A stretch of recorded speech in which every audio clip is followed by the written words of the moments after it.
Vemos otras estructuras que acompañan, que son los pedúnculos cerebrosos medios, que son, por cierto, los más grandes, pero no forman parte del techo del cuarto ventrículo. En cambio, sí, el pedúnculo cerebroso superior, que es este, sí forma parte del techo.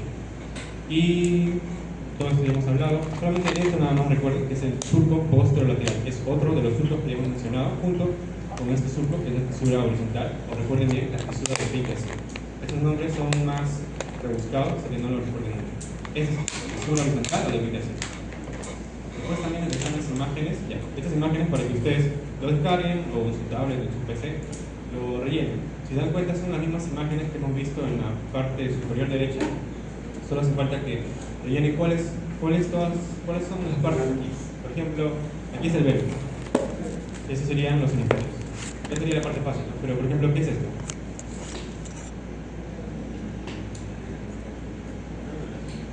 ¿Qué es esto? El nódulo. Y recuerden sus bracitos, o sea, esto de acá. El flow, así. Vayan llenándolo. Si quieren, lo imprimen más tarde. Pero se los dejo ahí. Esto sería como un resumen de toda la morfología externa. Como se han dado cuenta, no es tan difícil, solamente es memoria, es recordar nada más. Otra cosa es la sistematización o la morfología interna. De ahí sí tenemos que entender bien de dónde va una vía. Es algo más complicado. Bien, entonces ahí vemos un cerebelo. Y como ven bien acá que dice, es un cerebelo desplegado. O sea, no estamos viendo la cara posterior ni la cara superior. Es un cerebelo en el que vemos la cara superior y la cara posterior, es decir, todo, lo hemos desplegado. Ahí tenemos, ahí sí se puede ver bien un vértex, como si fuera un gusanito, porque ha sido estirado. Tenemos aquí la parte más superior o craneal y la parte más inferior o caudal. Vean, aquí tenemos hemisferios cerebrosos a cada lado. Tenemos otra vez a las fisuras que dividen a todas las folias dentro del cerebelo. Tenemos a la fisura primaria que divide un lóbulo de otro. Ahora vamos a hablar de los lóbulos, pero miren bien que cada uno tiene un color diferente, un color más rosado, más amarillo, otro color más moradito. Cada uno va a ser dividido por una fisura. Miren, esa es la fisura primaria que divide el lóbulo anterior del lóbulo posterior. Esta es la fisura horizontal que divide lóbulos. No, está dividiendo caras. Cara superior, cara inferior. No, está bien. Entonces, esta es la cara superior y esta es la cara inferior. Y dividiendo a este lóbulo, que es el lóbulo posterior de amarillo, con este lóbulo, que es el lóbulo flóculo nodular, está esta estructura de acá, que es la fisura posterolateral. Así podemos ver los lóbulos. Miren. El cerebelo está compuesto por tres lóbulos. Tenemos al lóbulo anterior, al lóbulo posterior y al lóbulo flóculo nodular. Cada uno de estos tiene una actividad diferente y además tiene una función diferente. El lóbulo anterior se va a llamar también cerebelo y va a estar encargado del tono muscular. El lóbulo posterior se llama también neocerebelo y se encarga de la coordinación motora. Y el lóbulo flóculo-nodular es el más antiguo y es el llamado arquicerebelo y se encarga del equilibrio, mantener la postura de la persona. Entonces, hasta ahí tenemos tres lóbulos: anterior, posterior, flóculo-nodular. Cada uno de ellos tiene una actividad diferente y también una función diferente. El más antiguo es el arquicerebelo, digamos el nivel medio es el paleocerebelo y el más nuevo obviamente es el neocerebelo. Y también tenemos al vértex, que cada uno de estos cuadraditos que ven aquí son una parte del vértex. Eso lo vamos a ver ahora. No, ya salió todo. Ya, este es el llamado esquema de Larsen, que también es un cerebelo desplegado. Y vamos a ver que en el medio está el vértex, y a cada lado del vértex se corresponde una porción del hemisferio cerebeloso. Si no lo han entendido, lo puedo explicar poco a poco. Esta es la división del vértex. Hay diferentes mnemotecnias que se utilizan. Hay algunos que son mnemotecnias un poco más marqueados que otros. Yo les he traído uno que es uno más novedoso y más blanco. No es tan blanco. Y vamos a hablar del vértex y cada uno de sus correspondencias a cada lado. Entonces, si no lo han entendido, es el vértex y cada una de sus partes tiene un nombre al costado. Por si acaso esos nombres también van hacia el otro lado. Ya, entonces comenzamos. El vértex es todo esto, comienza con la parte más superior o craneal, que es la língula. La língula está seguida por el lobulillo central, luego tenemos al culmen, el declive, luego sí es el folio. Recuerden para qué sirve la fisura horizontal o de Vickers. Para dividir cara superior inferior. cara inferior. Entonces, hasta hasta aquí es cara superior. Es decir, hasta el folio dentro del vértex es cara superior. Ahora si yo bajo, ese es el tuber que pertenece ya a la cara inferior. Muy bien, luego del tuber sigue la pirámide, la úvula, y luego de la úvula sigue el nódulo. Entonces ya son algunas partes que ya hemos mencionado, pero por si acaso, tenemos todo, pues, todas las porciones del vértex. Lígula, lóbulo central, culmen, declive, folium, tuber, pirámide, úvula y nódulo. Y cada uno de ellos se corresponde a uno. Por ejemplo, uno al azar. Miren, más fácil. El nódulo se corresponde con el flóculo, como le tiene eso como sus bracitos. El nódulo se corresponde con el flóculo. Ahora comenzamos ahora sí desde arriba hacia abajo. La lígula no se corresponde con nadie. Se dice que se puede corresponder en cuanto a algunos animales con una estructura llamada vínculo, pero no es el caso en realidad. En personas no tiene una correspondencia en el hemisferio cerebroso. El que sí tiene es el lóbulo central. Esta porción en un triangulito, aquí y aquí también, se les llama alas del lóbulo central. Ahora el culmen tiene a su costado otra correspondencia que es el lóbulo cuadrilátero. El declive tiene el lóbulo simple. El folium o la folia se corresponde con el lóbulo semilunar superior. El tuber con el lóbulo semilunar inferior. La pirámide con el lóbulo digástrico. La úvula con la amígdala. Recuerden bien, también es una forma de verlo, ya que se parece a la porción faríngea o de la cavidad oral, en el que vemos una úvula y el costado de las amígdalas. Más o menos tiene cuando lo vean en práctica, van a darse cuenta cómo hay una úvula en el medio, una estructura en el medio, y acompañado a sus lados va a estar otra estructura redondeada, como si fuera la faringe. Y luego el nódulo se corresponde con el flow. Ahora, por aquí está. Esos son los lóbulos. El lóbulo anterior era el paliocerebelo. ¿Recuerdan hasta dónde va? Hasta la fisura primaria. Todo lo anterior a la fisura primaria es el paliocerebelo o lóbulo anterior. Todo lo que está detrás de la fisura primaria, es decir, todo esto, es el neocerebelo o lóbulo posterior. Y el último, el más antiguo, es el arquicerebelo, o también llamado lóbulo flóculo-nodular, que solamente corresponde al nódulo y el flóculo. Muy bien. Ahora, esta es la mnemotecnia. ¿Recuerden? Las otras mnemotecnias que mencioné, que son más de otro tipo, está al revés. Es decir, comienza de acá, comienza del inferior a superior. Por eso también es que no lo usaba.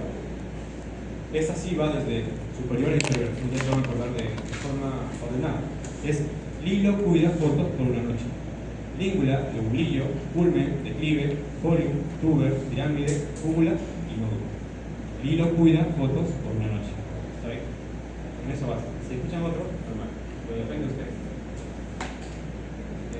Ya, y esta es la última diapositiva del cerebelo. Ya que estamos metiéndonos aquí a un terreno un poco más peligroso, ya que estamos metiéndonos adentro del cerebelo.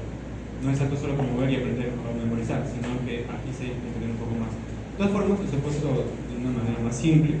Miren, aquí todo esto es el pelvis, solamente que está cortado en corte horizontal. No, perdón, este es un corte coronal.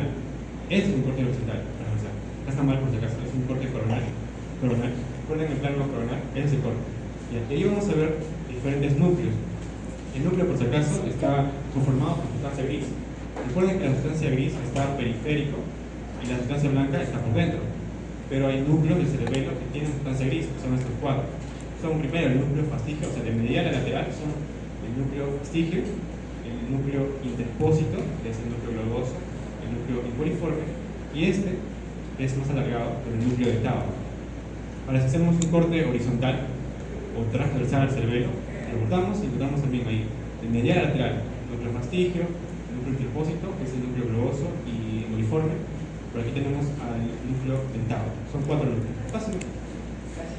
Y recuerden bien que estos núcleos no están volando en el cerebelo, sino que tienen una función y correspondencia justamente con las partes que hemos visto en las diapositivas anteriores. Bien, acá tenemos las subdivisiones del cerebelo, que son sus lóbulos, arquicerebelo, paliocerebelo y neocerebelo. Cada uno de ellos tiene un componente. Miren, el arquicerebelo, que era el más antiguo y se encargaba del equilibrio y de la posición, está compuesto por el lóbulo flóculo-nodular, como vimos, pero también de otra estructura que no hemos mencionado tanto, que es la língula. Y su núcleo va a estar en el núcleo fastigio, tiene aquí sus conexiones. De la misma forma, encontramos al paliocerebelo, está compuesto por el lóbulo anterior, pirámide y la úvula. Obviamente el lóbulo anterior ya, pero sin língula, porque el língula está componiendo el arquicerebelo. Y que se va a encargar de los movimientos más gruesos. Ahora, el neocerebelo va a estar compuesto por el lóbulo posterior, y su núcleo va a estar en el núcleo dentado y se va a encargar de los movimientos, pero movimientos finos, de ejecución con precisión. Bien. De aquí solamente recuerden cuáles son los núcleos del cerebelo y cuál es su función relacionado a qué lóbulo. Ahora, finalmente les he puesto un resumen, eso sí es para que lo lean ustedes. Vamos a pasar a tronco, pero antes de pasar quiero decir algo del cerebelo. Todo lo que hemos visto hasta ahora ha sido morfología externa, ¿de acuerdo? Ahora les voy a mencionar dos cosas más que les va a servir para que entiendan bien el cerebelo. Que es, recuerden bien las vías, las manifestaciones del cerebelo, es algo más complejo. Y recuerden también las capas del cerebelo. Probablemente lo vean en histo, histología, pero también se menciona mucho en LAM. Y he revisado preguntas antiguas y sí viene cuáles son las capas del cerebelo y cuáles son las células que corresponden. Entonces, si quieren cerrar todo este capítulo del cerebelo, estudien eso: las capas del cerebelo, sus células y la sistematización del cerebelo, que es bien complejo. Por ahora estudien bien esto. Cuando lleguen al curso regular, estudien vías. Ahí sí estudien vías, porque se les va a venir. Bien, lo mismo que acabo de decir es lo mismo para el tronco también. Vamos a ver solamente su morfología externa, porque si no, ya acabaríamos. Tenemos el tronco cefálico, vamos a ver igual. Definición, ubicación, las partes del tronco cefálico, la fosa romboidea y la bibliografía final. Bien, regresamos a todo eso. Bien, el tronco cefálico tiene tres partes. Tiene al mesencéfalo, al puente y al bulbo raquídeo. Esas son sus partes. Ahora la animación. Vamos, esta es una imagen en la que vemos una visión inferior del encéfalo. Vemos aquí al cerebelo, al tronco. Tenemos al mesencéfalo, al puente y al bulbo raquídeo. Cada uno de estos tiene un nombre diferente, excepto el mesencéfalo, que sería como un cerebro medio. Aquí tenemos al puente, que también es llamado protuberancia, y este es el bulbo, también llamado medio globo. La ubicación, igual que el cerebelo, es infratentorial, ya que está debajo de la piel del cerebelo, y además está también en la fosa craneal posterior o piso posterior de la base del cráneo. Recuerden otra vez, la base del cráneo tiene tres pisos: anterior, medio y posterior, y en la posterior, recuerden que hay una fosita para el cerebelo. Muy bien, pero acá adelante, en la función basilar, que pertenece al hueso occipital, ahí es donde se va a sentar el tronco encefálico. Entonces, en el piso posterior. Estas son las relaciones que tiene relación con el cerebelo, gracias a los pedúnculos cerebrales, con el encéfalo, con el médula espinal, ya que se continúa después del bulbo, y el cerebelo está hacia el posterior. Es importante recordar los límites, ya que vamos a ver que tiene un límite superior, que es el quiasma óptico. Ven aquí esta X, está formada por los tractos ópticos. Esta X es el límite del tronco encefálico, especialmente del encéfalo. El quiasma óptico es su límite superior. Ahora, ¿cuál es su límite inferior? Aquí es un poco más complejo, ya que recuerden que es el borde inferior de la diferenciación piramidal, o también podemos tomar otras estructuras que son el arco anterior del atlas, que es el C1, la vértebra C1, y también el agujero magno, que pertenece al hueso occipital. Pero comúnmente se utiliza la deformación piramidal, el borde inferior de la deformación piramidal. Y luego las funciones son, obviamente, que sirve de vías de paso, de forma ascendente y descendente, para llegar aquí, su parte más caudal, que es la médula. Y obviamente también va a tener el nacimiento de los diferentes pares craneales, del tercero al 12º. Ahora aprovecho este momento para mencionarles sobre los orígenes, el origen real y origen aparente. Lo que estamos viendo aquí es origen aparente o origen real de los pares craneales. Aparente. Muy bien. Esto que estamos viendo son los pares craneales, todos de amarillo. Pero lo que estamos viendo en realidad solamente es su origen aparente, ya que no están haciendo, por ejemplo, aquí, sino que están haciendo dentro del tronco encefálico. Es decir, cada uno de esos pares craneales tiene un núcleo dentro. Y lo que estamos viendo simplemente es el nacimiento de sus fibras, pero el nacimiento aparente de sus fibras, pero no el núcleo, que es realmente el origen real. Por lo tanto, eso se va a estudiar cuando hagamos un corte del tronco encefálico o cuando hablemos de sistematización del tronco encefálico, que es más complejo todavía. Bien, ahora vamos a hablar de la primera parte del tronco cefálico, que es el mesencéfalo. Todo esto es mesencéfalo, pero solamente una parte realmente es mesencéfalo, ya que esto de acá es otra cosa. Eso de acá es otra cosa, y eso de acá es quiasma óptico. En la cara anterior del mesencéfalo casi no se ve mucho en realidad. porque está tapada por otras estructuras. De morado están los pedúnculos cerebrales, es decir, los que van a unir el tronco encefálico con el cerebelo que está hacia superior, hacia el cráneo. Luego tenemos a la sustancia perforada posterior, que sí es parte del mesencéfalo, y aquí vamos a ver el nacimiento del tercer par craneal o nervio oculomotor común, que se encuentra no solamente en la sustancia perforada posterior, sino en este pliegue en el que se forma entre la sustancia perforada posterior y el pedúnculo cerebral. Ese es el nervio tercero, y vamos a ver que es el primero, desde el superior a inferior, es el primer par craneal con el que nos vamos a encontrar. Y por lo tanto, vamos a ver cómo cada uno va del tercero, al cuarto, al quinto y así, de superior a inferior, en orden ahí. Bien. Luego tenemos el surco pontomesencefálico, que es el que va a dividir al mesencéfalo, que es todo esto, del puente que está por debajo. Este surco pontomesencefálico va a ser importante para delimitar al mesencéfalo junto al quiasma óptico que está por aquí. Pero recuerden que los pedúnculos cerebrales no son parte del mesencéfalo. Tampoco estos, en este caso, que son los cuerpos familiares. Bien. Aquí estamos viendo la cara posterior del mesencéfalo. Aquí sí hay un poco más que hablar, ya que vamos a encontrar esta llamada lámina cuadrigémina. Esta no, por si acaso, es la epífisis. No forma parte del mesencéfalo, solamente esta parte de acá. Van a ser los folículos o tubérculos anteriores o superiores o nastes, y debajo tenemos a los folículos o tubérculos posteriores, inferiores o testes. Encima tenemos el triángulo subpineal de Obersteiner. Este epónimo sí, olvídenlo, no es necesario. Y esta es la epífisis, es decir, es la cosita en la que se va a sentar la epífisis. Pero no es parte del mesencéfalo y tampoco importa, solo lo pongo aquí para que lo tengan como referencia. No forma parte. Y aquí tenemos al acueducto de Silvio, este de acá. El acueducto de Silvio es un puente, digamos, un puente que va a unir el tercer ventrículo con el cuarto ventrículo que está entre el tronco y el cerebelo. Recuerden bien, ese cuarto ventrículo va a estar unido por el acueducto de Silvio, o también llamado acueducto mesencefálico. Por aquí estaría el tercer ventrículo, que recuerden que detrás del tronco está el cuarto ventrículo, y el tronco le forma su piso, ¿no? El piso del cuarto ventrículo o fosa romboidea. Entonces, para eso sirve el acueducto de Silvio. Es una entrada que une el tercer ventrículo con el cuarto ventrículo. Y el surco cruciforme, que es el que va a dividir a todos los folículos o los tubérculos, tiene una porción vertical y una porción horizontal. Este surco es el surco cruciforme y divide a todos los folículos o tubérculos. Por si acaso, esto también se llama lámina cuadrigémina, por si no han escuchado por ahí. Los cuatro se llaman lámina cuadrigémina.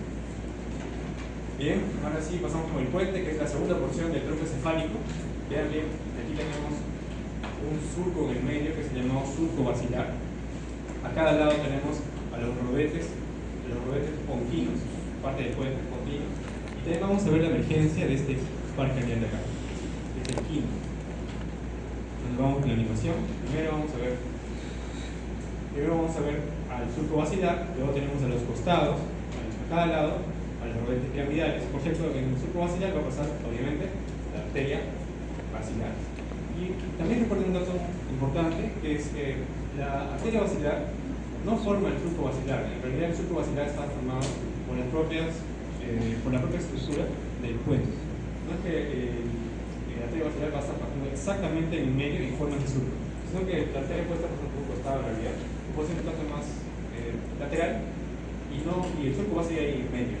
Y es que existen estas fibras transversales, se dan cuenta, que son la llamada cabellera de Foville, que lo paso por acá, ahorita lo voy a poner. Pero en realidad no es tan importante recordar cuáles son los fascículos ni cómo se forma la cabellera de Foville, sino simplemente que eso es como si fuera un peinado en forma de libro para cada lado, y a eso se le llama en anatomía o neuroanatomía la cabellera de Foville. Ahora lo puedo poner para que lo entiendan. Bien. Luego tenemos los pedúnculos cerebrosos medios, que son esta parte de acá. Detrás de este par craneal tenemos a los pedúnculos cerebrosos medios, están por aquí. Recuerden que es el más grande de todos los pedúnculos cerebrosos. Y luego tenemos a ese nacimiento de ese par craneal que estamos viendo, que es el nervio trigémino o quinto par craneal. Ese nervio nos va a servir mucho para poder dividir bien puente y pedúnculo cerebroso medio, ya que como se dan cuenta no hay una estructura aquí ni aquí que nos delimite esto es puente y esto es pedúnculo cerebroso medio. Para eso trazamos una línea, esta línea en rojo, una línea que pase por la emergencia del quinto par craneal que dividimos para Hacia medial es el puente. Y hacia lateral, todo esto entre el núcleo cerebroso medio. ¿Sí? Entonces, de eso nos sirve el quinto par craneal. Yo aprovecho de mencionar que el quinto par craneal está dividido en dos fascículos, ¿no? Un fascículo más delgado y un fascículo más grueso. El quinto par craneal entonces tiene fascículos delgados. Un fascículo delgado es motor y un fascículo grueso es sensitivo.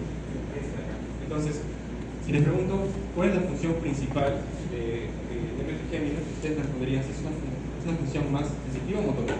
Sensitiva. Sensitiva. ¿Qué inerva el quinto par craneal? Toda la cara. Es sensación de piel, sensación de mucosa, cavidad nasal, cavidades paranasales, los senos paranasales, la cavidad oral, todo es trigémino. Ya sus nervios oftálmico, maxilar y mandibular. Andrés le dio esa clase, Andrés Tanán. Él está enseñado, creo, cara. Bien, entonces, él seguro está enseñado, el quinto se divide en tres. Es porque el diente sensitivo es muy grueso, se divide en tres: el oftálmico, maxilar y mandibular. Y este delgado simplemente va a acompañar a un nervio de esos tres, que es el nervio mandibular. Por eso es que se menciona que el oftálmico y el maxilar es sensitivo, en cambio el nervio mandibular, que es el último, el más inferior de sale del sensitivo, va a ser motor o va a ser mixto, ya que va a llevar un filete sensitivo y también va a llevar a todo el filete motor. Es por eso que el trigémino, a pesar de enervar efectivamente toda la cara, también enerva los núcleos de la masticación. ¿Sí?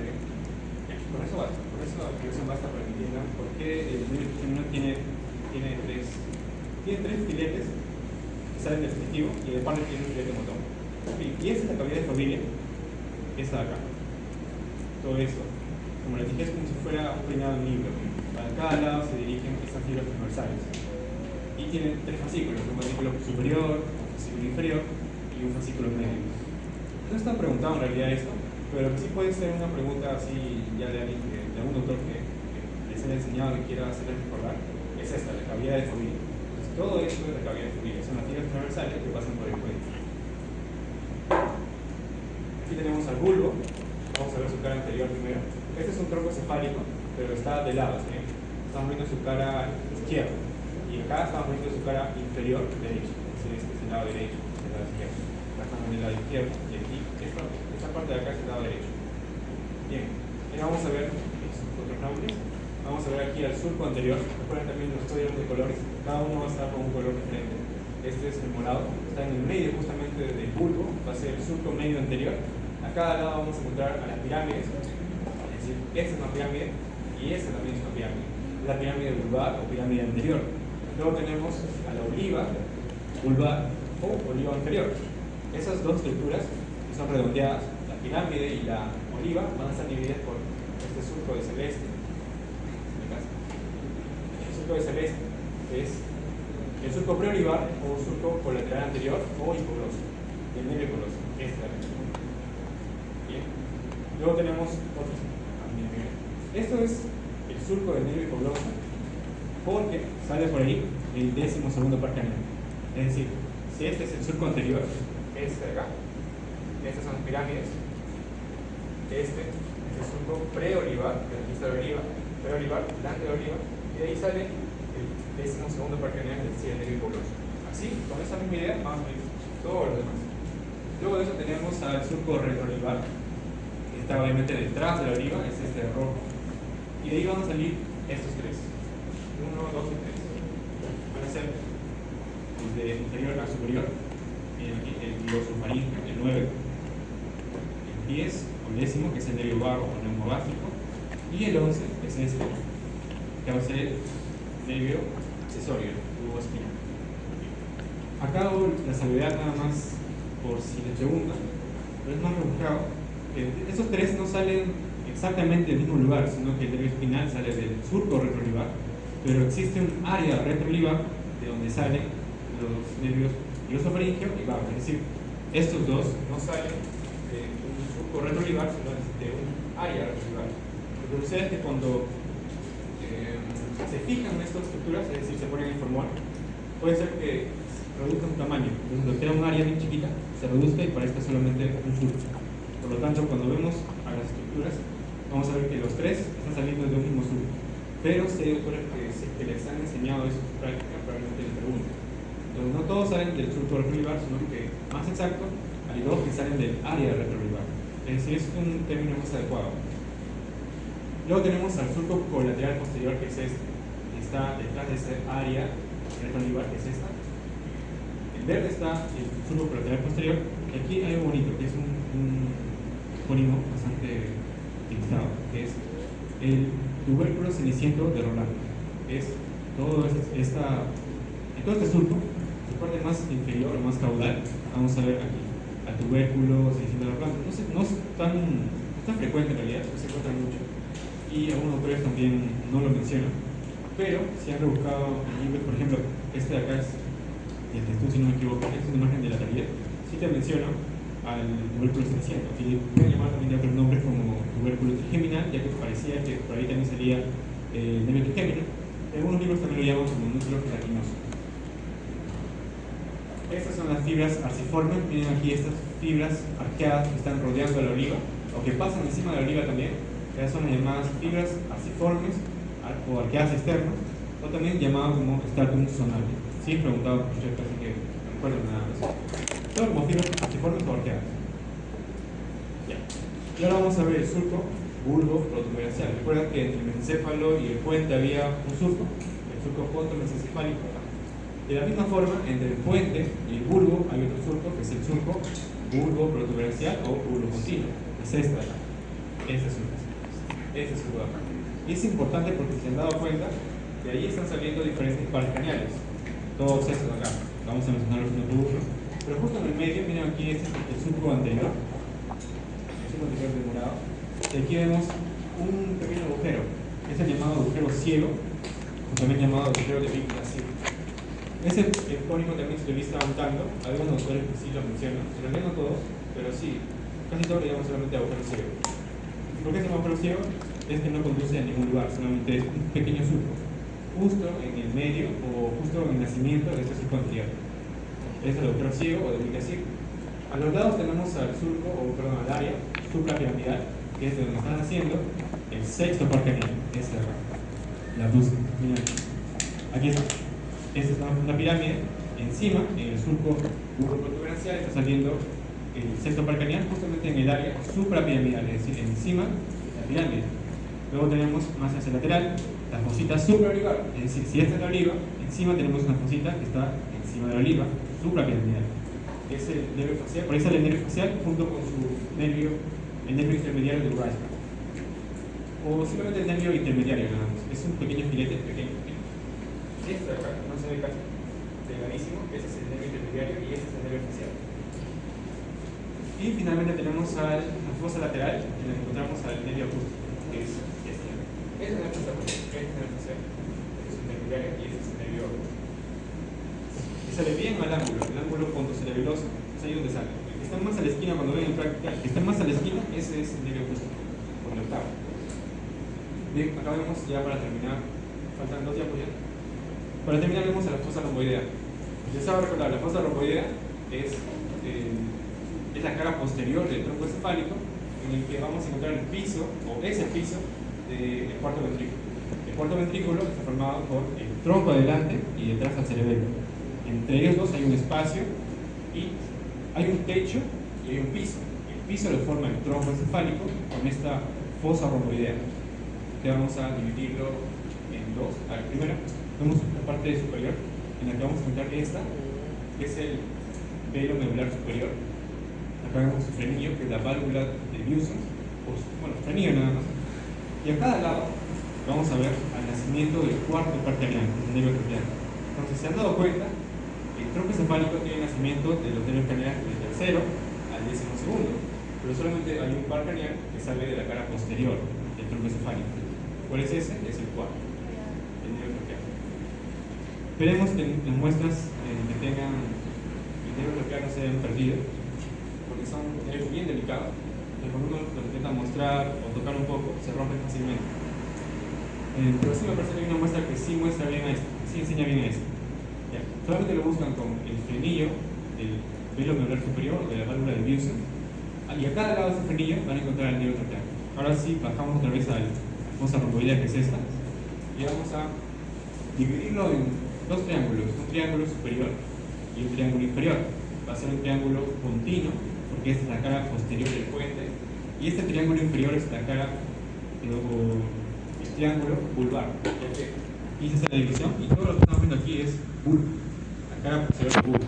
No vamos a tocar todavía esta parte, sino solamente concéntrese en este rombo nada más. Ese rombo, repito, se divide en dos triángulos, superior e inferior. El superior es el continuo, el inferior es el vulvar. Bien, y ahora vamos a ver todas las estructuras que conciernen a esta fosa romboidea. En el medio tenemos al calamus scriptorius, o también llamado surco medio. Por cierto, cuando termina, aquí en esta parte final se le va a llamar como pico del calamus. Pico del calamus es la parte final de ese surco mediano, o surco medio, o también llamado calamus scriptorius. Luego tenemos la eminencia medial, es esta, o eminencia teres. Bueno, a esta se le llama eminencia medial, todo esto, pero mejor lo dividimos en dos. De morado está la eminencia teres, o también llamada eminencia redonda, solamente está en latín, en vez de teres, redonda, eminencia teres o eminencia redonda son estas, y se va a continuar hacia arriba, hacia superior, con un cordón redondo, o también llamado funículo teres. Igual también en latín, cordón es funículo y redondo es teres, pero hay autores que solamente utilizan el nombre latín, por eso se los pongo ahí también. Entonces ahí tenemos a la eminencia teres, o los cordones redondos o funículos teres.